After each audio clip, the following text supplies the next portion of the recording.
Siamo a Verona, siamo per l'appuntamento con Ice Verona, per questa, come dire, filò di appuntamenti che hanno già visto due importanti occasioni con i vini della Borgogna e con i vini in rosa. E questa sera andiamo a scoprire effettivamente da dove arrivano i vini, perché si parla sempre di Francia, di Italia, ma in realtà arrivano da un po' più in là.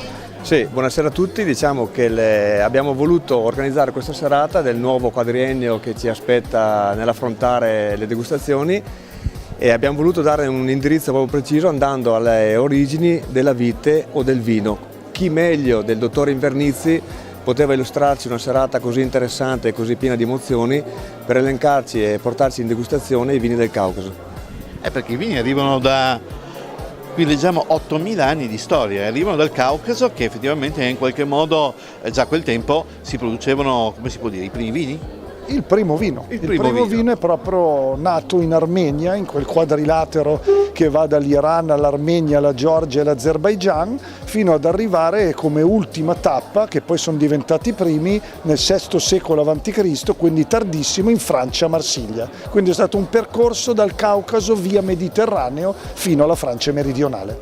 E quindi oggi che cosa rimane di quei vini, di questo percorso? Rimane tanto, perché comunque soltanto il fatto che nella maggior parte di questi paesi esistono ancora dei vitigni autoctoni nel vero senso della parola è già una tradizione straordinaria.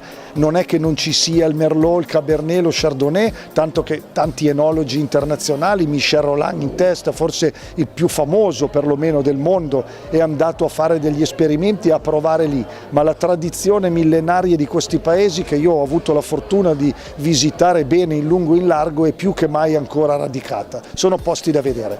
E quindi sono posti da vedere e per ora ce li godiamo qui questa sera all'Hotel Expo di Villafranca di Verona.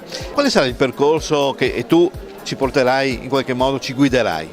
Vitigni internazionali, vitigni autoctoni, i vini macerati che non sono nati in Slovenia, in Friuli, in Alsazia, ma sono nati in Georgia migliaia di anni fa e questa sera ne assaggeremo uno, l'anfora che è il Kvevri in Georgia e il Karasi in Armenia, che noi chiamiamo comunque anfora perché è un'anfora, e quindi proprio un percorso storico di vini che adesso stanno avendo un grande successo ma che hanno 6.000 anni di storia e di tradizione sulle spalle. Quindi una grande serata, possiamo dire, didattica, perché tutto sommato per parlare di vini bisogna conoscere la storia dei vini. Certamente sì, questo è stato il progetto che Ice Verona, come ho detto prima, ha voluto intraprendere, portare avanti e avere un grande piacere in qualità di amico in primis e di collega sommelier in seconda battuta il dottor Invernizzi che ci illustrerà questa bellissima serata. Mi sono dimenticato di ricordare, siamo con Alessandro Fiorini. Tu ti occupi all'interno di Ice Verona di? Sì, io sono il referente degli eventi, quindi sono responsabile di tutto ciò che succede a Verona dal punto di vista degli eventi e quindi assieme al delegato Paolo Bortolazzi siamo sempre in prima linea nell'organizzare le serate. E direi che non ci fai mancare nulla veramente, perché c'è, come ricordavo prima, un filo di appuntamenti che tengono sempre l'Ice Verona in prima fila. Il 2019 parte con un'annata molto interessante, avremo quasi sempre 2 eventi al mese, tutti da vedere, tutti da scoprire, tutti da degustare.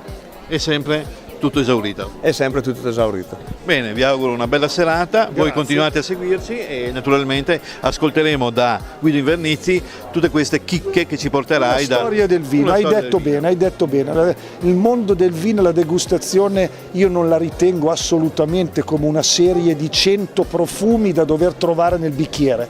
Il vino è storia, è tradizione, è cultura e sviscerare questi aspetti prima o insieme ai 100 profumi penso sia il connubio perfetto.